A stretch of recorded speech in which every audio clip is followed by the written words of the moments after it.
Hi everybody, it's Cody at Cody's Reading Time. Today I'm going to be reading another chapter out of The Wonderful Wizard of Oz, and this is chapter 8, The Deadly Poppy Field. I hope you enjoy. Our little party of travelers awakened the next morning, refreshed and full of hope, and Dorothy breakfasted like a princess off peaches and plums from the tree beside the river. Behind them was the dark forest they had passed safely through, although they had suffered many discouragements. But before them was a lovely, sunny country that seemed to beckon them on to the Emerald City. To be sure, the broad river now cut them off from this beautiful land, but the raft was nearly done, and after the Tin Woodman had cut a few more logs and fastened them together with wooden pins, they were ready to start. Dorothy sat down in the middle of the raft and held Toto in her arms. When the Cowardly Lion stepped upon the raft, it tipped badly, for he was big and heavy. But the Scarecrow and the Tin Woodman stood upon the other end to steady it, and they had long poles in their hands to push the raft through the water. They got along quite well at first, but when they reached the middle of the river, the swift current swept the raft downstream, farther and farther away from the road of yellow brick, and the water grew so deep that the long poles could not touch the bottom. "This is bad," said the Tin Woodman, "for if we cannot get to the land, we shall be carried into the country of the Wicked Witch of the West, and she will enchant us and make us her slaves." "And then I should get no brains," said the Scarecrow. "And I would get no courage," said the Cowardly Lion. "And I would get no heart," said the Tin Woodman. "And I would never get back to Kansas," said Dorothy. "We must certainly get to the Emerald City if we can," the Scarecrow continued, and he pushed so hard on his pole that it stuck fast in the mud at the bottom of the river. When before he could pull it out again, or let go, the raft was swept away, and the poor Scarecrow was left clinging to the pole in the middle of the river. "Goodbye," he called after them, and they were very sorry to leave him. Indeed, the Tin Woodman began to cry, but fortunately remembered that he might rust, and so dried his tears on Dorothy's apron. Of course, this was a bad thing for the Scarecrow. "I am now worse off than when I first met Dorothy," he thought. "Then I was stuck on a pole in a cornfield, where I could make believe scare the crows at any rate. But surely there is no use for a Scarecrow stuck on a pole in the middle of a river. I am afraid I shall never have any brains after all." Down the stream the raft floated, and the poor Scarecrow was left far behind. Then the Lion said, "Something must be done to save us. I think I can swim to the shore and pull the raft after me, if you will only hold fast to the tip of my tail." So he sprang into the water, and the Tin Woodman caught fast hold of his tail. Then the Lion began to swim with all his might toward the shore. It was hard work, although he was so big, but by and by they were drawn out of the current, and then Dorothy took the Tin Woodman's long pole and helped push the raft to the land. They were all tired out when they reached the shore at last and stepped off upon the pretty green grass, and they also knew that the stream had carried them a long way past the road of yellow brick that led to the Emerald City. "What shall we do now?" asked the Tin Woodman, as the Lion lay down on the grass to let the sun dry him. "We must get back to the road in some way," said Dorothy. "The best plan will be to walk along the river bank until we come to the road again," remarked the Lion. So When they were rested, Dorothy picked up her basket and they started along the grassy bank to the road from which the river had carried them. It was a lovely country with plenty of flowers and fruit trees and sunshine to cheer them, and they had not felt so sorry for the poor scarecrow. They could have been very happy. They walked along as fast as they could, Dorothy only stopping once to pick a beautiful flower, and after a time the Tin Woodman cried out, "Look!" Then they all looked at the river and saw the scarecrow perched upon his pole in the middle of the water, looking very lonely and sad. "What can we do to save him?" asked Dorothy. The lion and the woodman both shook their heads, for they did not know. So they sat down upon the bank and gazed wistfully at the scarecrow until a stork flew by, who, upon seeing them, stopped to rest at the water's edge. "Who are you and where are you going?" asked the stork.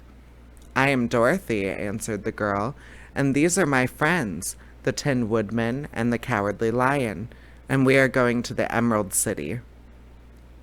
"This isn't the road," said the stork as she twisted her long neck and looked sharply at the queer party.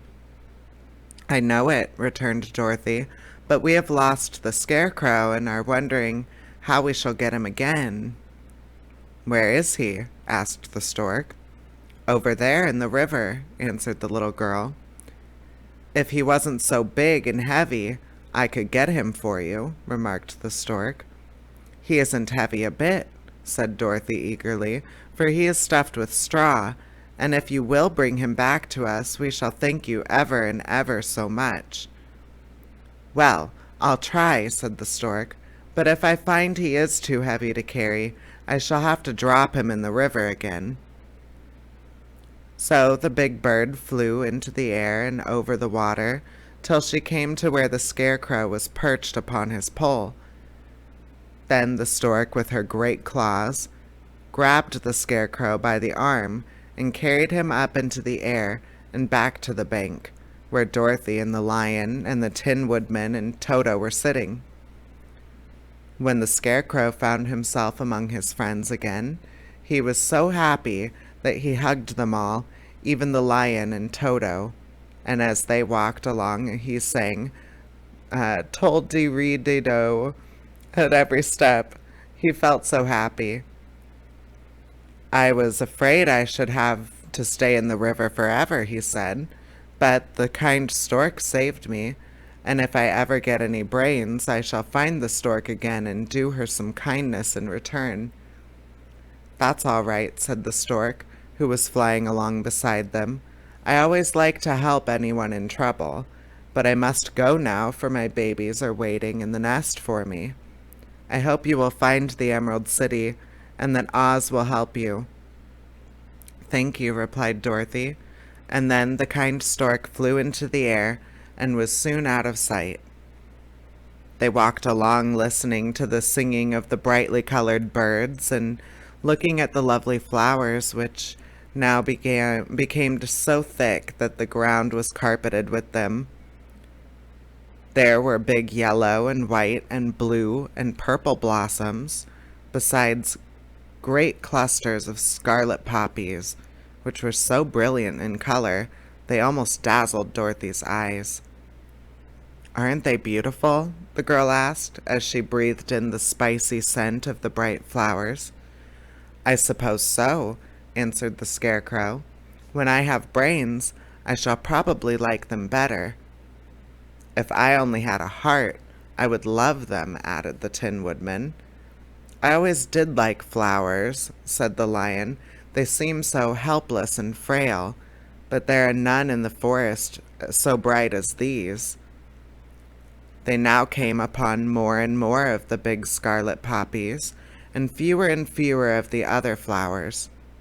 And soon they found themselves in the midst of a great meadow of poppies. Now it is well known that when there are many of these flowers together, their odor is so powerful that anyone who breathes it falls asleep, and if the sleeper is not carried away from the scent of the flowers, He sleeps on and on forever. But Dorothy did not know this, nor could she get away from the bright red flowers that were everywhere about her. So presently her eyes grew heavy, and she felt she must sit down to rest and to sleep. But the Tin Woodman would not let her do this.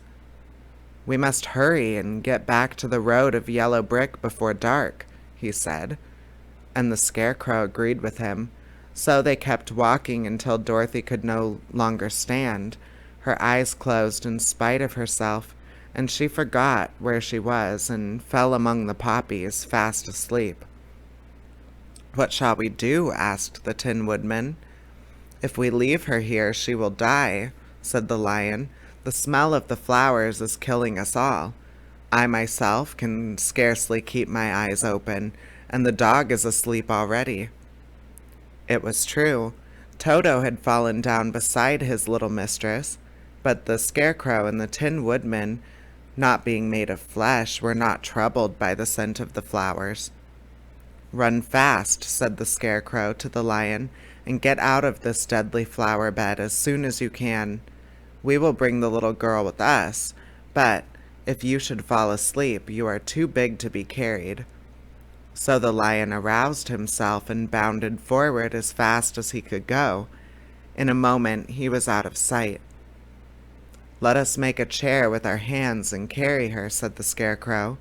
So they picked up Toto and put the dog in Dorothy's lap. And then they made a chair with their hands for the seat and their arms for the arms, and carried the sleeping girl between them through the flowers. On and on they walked, and it seemed that the great carpet of deadly flowers that surrounded them would never end. They followed the bend of the river, and at last came upon their friend the Lion, lying fast asleep among the poppies. The flowers had been too strong for this huge beast, and he had given up at last, and fallen only a short distance from the end of the poppy bed, where the sweet grass spread in beautiful green fields before them. "We can do nothing for him," said the Tin Woodman sadly, "for he is much too heavy to lift. We must leave him here to sleep on forever, and perhaps he will dream that he has found courage at last." "I'm sorry," said the Scarecrow. "The Lion was a very good comrade for one so cowardly, but let us go on."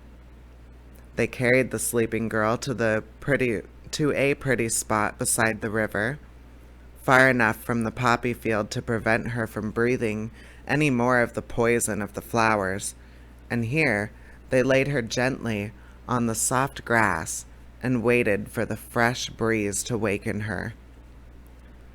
And that is the end of chapter 8. I hope you enjoyed it, and I'll see you for the next one. All right, everyone. Bye-bye.